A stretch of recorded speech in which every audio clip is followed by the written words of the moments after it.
Hello नमस्कार मंडळी. खरं तर आज मी सुट्टी घेणार होती आणि हे कुठेतरी त्या मावसाडला पण माहिती होतं की आज मी सुट्टी घेणार आहे. आज मी रिलॅक्स मोडमध्ये आहे. पण रोज खायचा असतो, रोज खाल्ल्याशिवाय हिला चैनच पडत नाही. तर आज पण आली तोंड उचकटून आणि घाण जे काय करायचं आहे ते करतेच. ह्या बाईला घाण केल्याशिवाय राहवतच नाही. दुसऱ्यांच्या आयुष्यामध्ये निगेटिव्हिटी पसरवायचं काम ही करते आणि त्याच्यामध्ये अव्वल नंबर आहे. तसंच आज हिने गुघाण केली आणि मला यावंच लागलं. आता शॉर्ट पॉडकास्ट का होईना, तुला तर मी सोडणारच नाही आहे मावसाड. तर तुला जर असं वाटत असेल की आज आज आपली सुटका होईल, आज आपण काही बोलून आपण, तर तू कितीही बोल, काहीही कर, कितीही भुंक, तुला मी प्रत्युत्तर हे देणार म्हणजे देणारच. तर पहिली गोष्ट म्हणजे जे काही तू बकवास सांगत होतीस ना, अगं तुझ्या अख्ख्या खानदानात नाही आहे कोण. तू स्वतः तर सोडूनच दे, म्हणजे आपण एखादी गोष्ट अचीव नाही करू शकलो पण आपल्या खानदानात तरी कोणतरी असतं बाबा ज्याने काहीतरी अचीव केलं आहे. तुझी आई पडीक, तुझं अख्खं खानदान पडीक, तुझ्या आज्यांपासनं सगळे पडीक, त्याच्यानंतर भाऊ पडीक, बहीण आळशी, सगळे सडके कुचलेले फालतू लोक तुझ्या खानदानात भरले आणि तू IAS IPSच्या गोष्टी करते.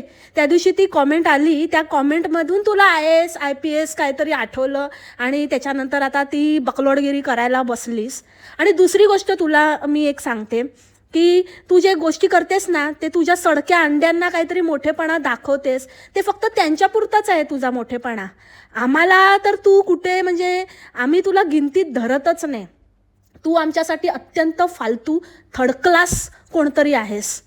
तुझ्यासारखे ना आमच्या अख्ख्या खानदानात कोणी सडकं आहे ना, कधी ह्या पुढे कधी होणार आहे. त्याच्यामुळे आम्हाला ना असं तुझ्यासारख्या लोकांचे अचीवमेंट वगैरे हे सगळं आम्हाला असं वाटतं की काय अचीवमेंट आहे, काय अचीवमेंट आहे मावसड तुझी? जरा सांग ना, विस्तृत सांग, काय अचीव केलंस तू?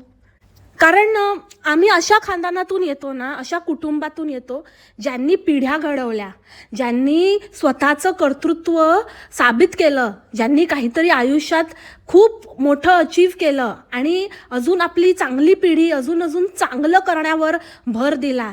नुसतं असं खायलोय, झोपायलोय, बोलावलंय आणि विकायलोय आणि धंदा करायलोय आणि ह्याला त्याला टोपी लावायलोय, पैसा ओतायलोय, पैसा जायलोय, जळायलोय, मरायलोय, असं करून आम्ही आयुष्य नाही संपवलं. आलो जन्माला, तुझं आयुष्य म्हणजे काय माहिती आहे? मी आलो, मी जेवलो, मी फसवलो लोकांना आणि फसवून मग स्वतः फसलो आणि मग गेलो, टपकलो. हे तुमचं खानदानाचं आयुष्य आहे ना? तुझ्या पप्पाची स्टोरी हीच आहे ना? ती स्टोरी तुझी पण आहे आणि ती स्टोरी तुझ्या अख्ख्या खानदानाची आहे. पहिली गोष्ट. दुसरी गोष्ट, ज्या बायका हिमतीवर आणि ज्यांनी आपलं काहीतरी केलं आहे, आपलं काहीतरी अचीव केलं आहे, ज्यांनी खूप कष्ट करून आपलं घर साकारलं आहे, ते होताना बघितलं आहे, त्या तुझ्या भावना समजू शकतात. तर काय माहिती त्या कुठल्या बायका आहेत आणि काय काय अचीव केलं आहे.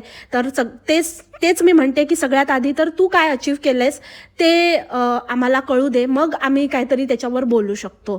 कारण कसं आहे ना, आम्ही जे तू आता 10-11 वर्षानंतर अजूनही ते काही झालेलं नाही आहे. तो पत्त्याचा बंगला कधीही कोसळू शकतो आणि कोसळेल तो एक ना एक दिवशी. कारण ज्या प्रकारच्या, म्हणजे जसं दुवा असतात ना, तशा बद्दुवा पण असतात आणि त्या बद्दुवा तू घेतल्या आहेस. लोकांनी नाही काही म्हणजे न्यूट्रल राहण्याचा प्रयत्न केला ना, तरी तू मेरी ले लो करत कोकलत येतेस. तर तुला त्या लखलाभ आणि जे काही विचार आणि जे काही तू म्हणतेस ना आचार विचार की असं केल्याने मग तुमच्याकडे येतं आणि ह्याच्यावर मी बिलीव्ह करते, तर घोडे लावायची भाषा लाव रे, तो व्हिडिओ लाव रे, ते ऑडिओ रेकॉर्डिंग, ती भाषा आहे ना तीच तुझ्याकडे पण परत येणार आहे. त्याच्यामुळे नुसतं आपण कॅमेरासमोर काय बोलतो त्यापेक्षा आपण कॅमेरा ऑन नसताना बिहाइंड द कॅमेरा आपण काय बोलतो ना, ते जास्त इम्पॉर्टंट असतं मावसाड. आणि त्याच्यावर विश्वास ठेवायला शिक. कारण आपण बिहाइंड द कॅमेरा काय विचार करतो, जेव्हा आपण एकट्यात असतो, आपल्या मनाशी आपण काय विचार करतो ते आपल्या मनाला विचार.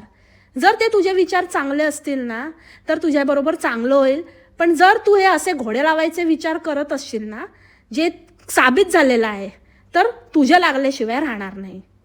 हां, so coming back to the point की अचीव करणं आणि त्या बायका वगैरे, तर माझं तुला सांगते, आम्ही ना असं 10-11 वर्ष पण आहे ना, 10-11 वर्ष काय 10 महिने काय 10 दिवस पण आम्ही सासऱ्याच्या घरात नाही राहिलो. माझं घर, माझ्या सासू सासऱ्यांनी मला करून आणली म्हणून ते माझं घर, ते तुझं होईल तेव्हा होईल, ते असेल काही असेल. पण आम्ही ना ते त्या घरात सुद्धा आमच्या ज्या फॅमिली हाऊस ज्याला आपण म्हणतो फॅमिली होम, त्या घरात पण आम्ही 5 दिवस पण असं पडून नाही राहिलो. लग्नाच्या आधीच आम्ही कष्ट करून, लग्न ठरलं ना तेव्हापासूनच आम्ही सगळं प्लॅनिंग करून, सगळं कॅल्क्युलेशन करून, लोन वगैरे घेऊन आम्ही एक आमचं छोटंसं घर घेतलं. आणि ते घर भलेही आम्ही सासू सासऱ्यांबरोबर राहत होतो, पण आमचं स्वतंत्र एक घर घेतलेलं होतं.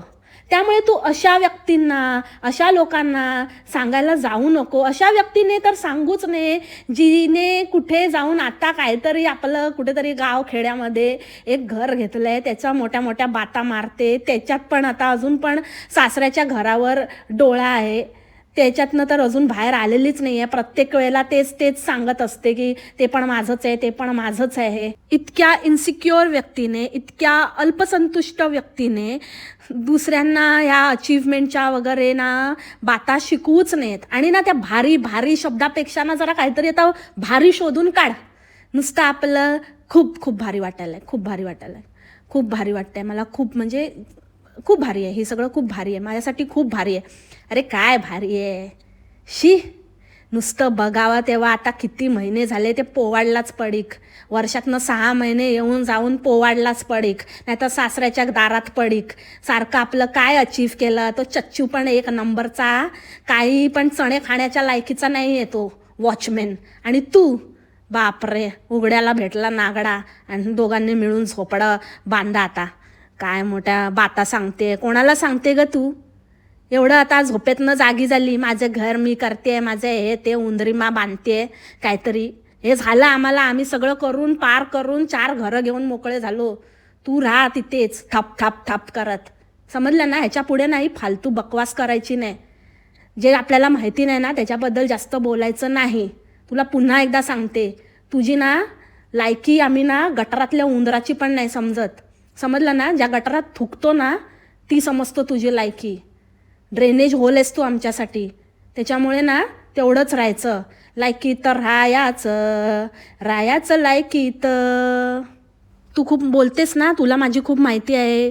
तुला माहिती आहे काय काम करते, कुठे काम करते, माझा नवरा काय करतो, तो चपरासी आहे की आणि कोण काय आहे, आणि माझ्या घरचं आणि कोण कुठे राहतं, माझ्या नातेवाईक सगळं तुला माहिती आहे ना. मग त्याच नातेवाईकांना विचार की काय अचीवमेंट आहेत आमच्या, ठीक आहे?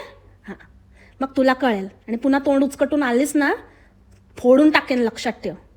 आणि कावळ्याच्या शापाने ना गाय मरत नसते. त्याच्यामुळे तू कितीही कर, आम्हाला घंटा फरक पडत नाही. तंटा नाही तर घंटा नाही. गेटलॉस. चल निकल अडियन येडीबाई, हट पागलबाई.